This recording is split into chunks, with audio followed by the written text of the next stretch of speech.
Once upon a time, there was a princess. There was a gingerbread house, there was a dragon, there was a tower. As children, listening to these bedtime stories or watching TV, really any source we're exposed to, we're familiarized with a single narrative.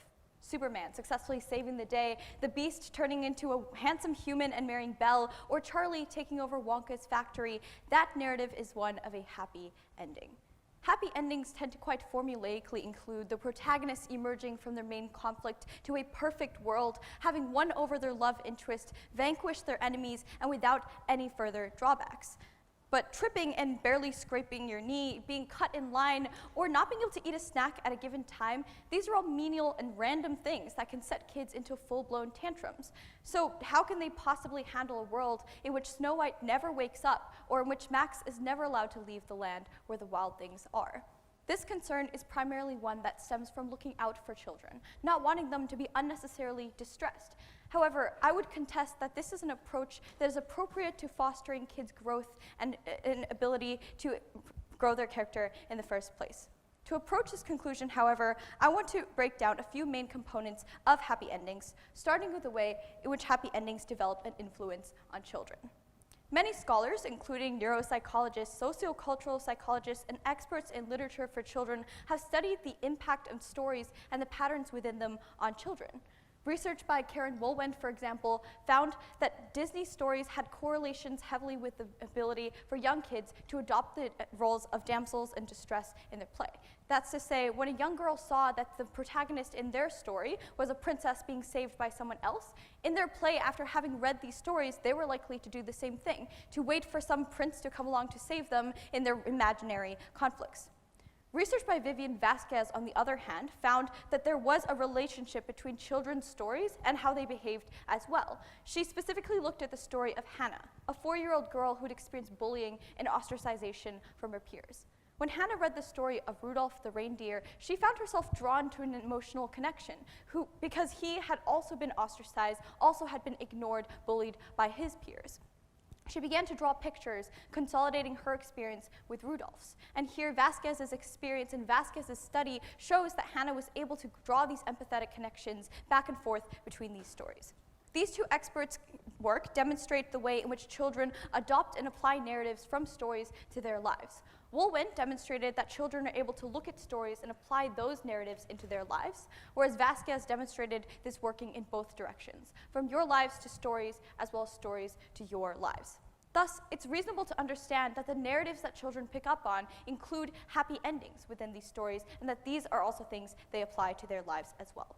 However, there are several defining characteristics of happy endings, many of which I would contest are harmful towards children when internalized over time. The way I'm going to do this is by breaking down a few main components that are present within happy endings and applying them to some main scenarios that children may be facing. The first defining characteristic is what I'm going to call the fairy godmother, when the resolution to protagonist problems come not from their own efforts, but from those of another actor. Commonly, this looks like a fairy godmother waving a magic wand or a prince coming along with a prophesized kiss.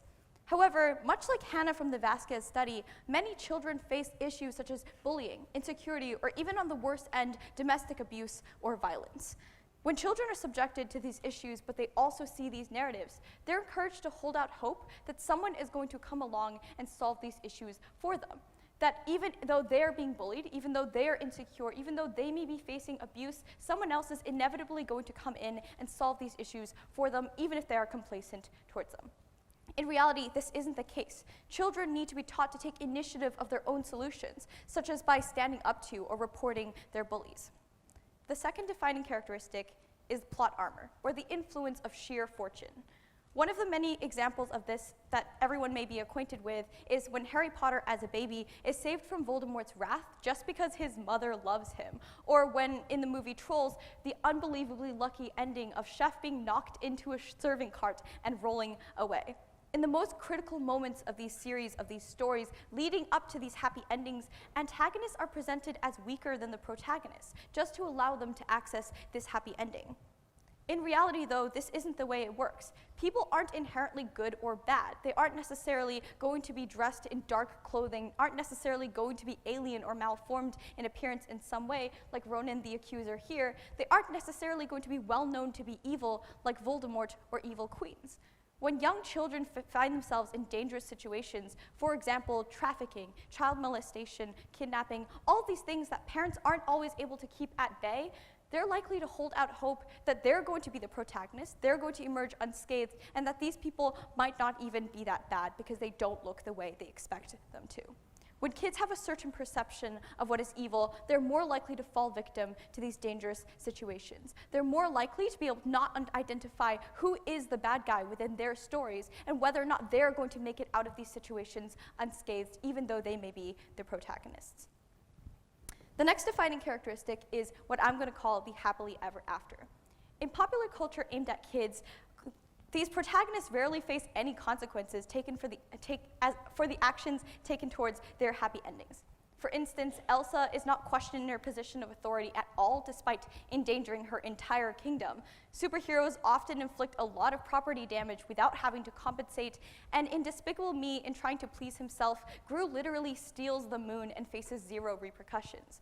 In reality, this wouldn't be the case at all. Elsa would likely be asked kindly to step down from her position of power for her meltdown. Superheroes would be asked firmly to step out of the government's ability to execute justice, and Gru would likely not be able to adopt 3 young children without due process. When it is irresponsible to show kids that overcoming their own issues, irregardless of the means to do so, will always result in a happy ending that is unaffected by their condemnable actions in the process. But in the same vein, a lot of protagonists' problems and experiences have long-term implications that are not being represented in happy endings either. When Hiccup from How to Train Your Dragon loses a leg during battle, as not to obstruct the happy ending, he overcomes this in a matter of steps. Harry Potter, despite having been verbally abused for years and years, is nothing more than a little unfazed when people are nice to him. And even something that should be a catalyst for trauma and anxiety in the long term, he's completely unmoved by. When children who have experienced bullying, abuse, or anything of the sort see their protagonists, see their role models overcoming these issues in a matter of steps, overcoming these issues in a matter of days and minutes, they're likely to blame themselves for the fact that they aren't over it. They aren't over these experiences they went through, and they aren't able to cope as well as their protagonists were. They don't have access to in-depth counseling and courses on mental health and well-being, and instead look towards these protagonists. So it's quite problematic when they aren't able to see proper recovery from these behaviors and these experiences being reflected in their stories. If they do foster this kind of self-blame, this is something that's quite detrimental towards their ability to recover in the long term, and that is not something that happy endings are able to properly provide these kids with in the long term. As intuitive as it may sound, Vasquez and Woolwend within their studies prove that children are influenced by the narratives they see in stories, and parents and adults are influenced by the narratives they see as children and the lessons that they learn as children as well. Thus, these characteristics within happy endings are actually exported to a very specific application in adult lives: politics. After having been raised along happy endings, third-party solutions, luck, and lack of lasting repercussions within these stories, it is unsurprising that adults are also subject to these narratives. First, with the fairy godmother. Despite having stances on issues such as economic or environmental policy, the average citizen chooses not to go out and partake in advocacy and activism for these opinions. Returning to the influence of these narratives from when we're children, the idea is built that someone else will come in and fix these issues for you. That even if you may have these opinions, Greta Thunberg or Alexandria Ocasio-Cortez or anyone else is doing enough to represent your views and to gain them widespread acceptance. Second, with plot armor. In our 2020 context, a lot of American citizens aren't happy with the existing administration.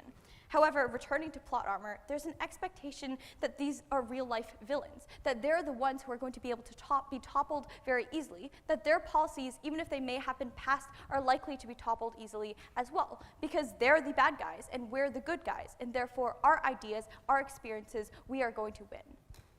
Thirdly, with happily ever after. Even once real-life villains may have been toppled, there are a lot of lasting repercussions in our existing world. There's an under consideration of the presumption that damage is easily reversed. Whether this is referring to the policies of an administration, to systemic perpetuations of racism, or even carbon emissions, there's an idea, and it's not uncommon, to paint a utopian process of recovery in our mind. To say that it is going to be very easy to make the world look like carbon-negative Bhutan, despite decades of severe industrial pollution. These three areas of application of happy endings are what I identified to be the main sources of political apathy or lack of participation within the world today. With this in mind, however, what can we do? Because on one hand, we could take place in things such as political activism on social media. We can participate in Blackout Tuesday and post those little squares to say that we do stand with our Black peers and other citizens within society. This is a simple way to put forth our ideas and to participate and make sure that our ideas are being spread, that we aren't just being complacent and waiting for someone else to step in and someone else to represent our ideas. We could also make small environmental changes to our lives to go along with our environmental goals, such as actually turning off the sink as opposed to leaving it running when we're brushing our teeth. All of these little things of actually taking action towards these ideas that we may have, even on the smallest degrees, are ways in which we are combating these narratives that have been instilled in us as children. Ways in which we understand that we're able to take charge of these ideas that have been put in our mind and work towards our own happy ending. To take up an interest in these issues furthermore and to act upon them is intertwined in our ability to increase our knowledge base on these issues and how politics may work in the real world. As we become more informed about the workings of our political systems, about what's going on in our world, we intrinsically become more aware of our pre-existing conceptions and how we're able to work around them. Rooted in their influence on us as children and perpetuated by advertisements and narratives targeted towards adults, the impact that idealism and happy endings has on us cannot be understated. We must be prepared for once the clock strikes midnight. Thank you.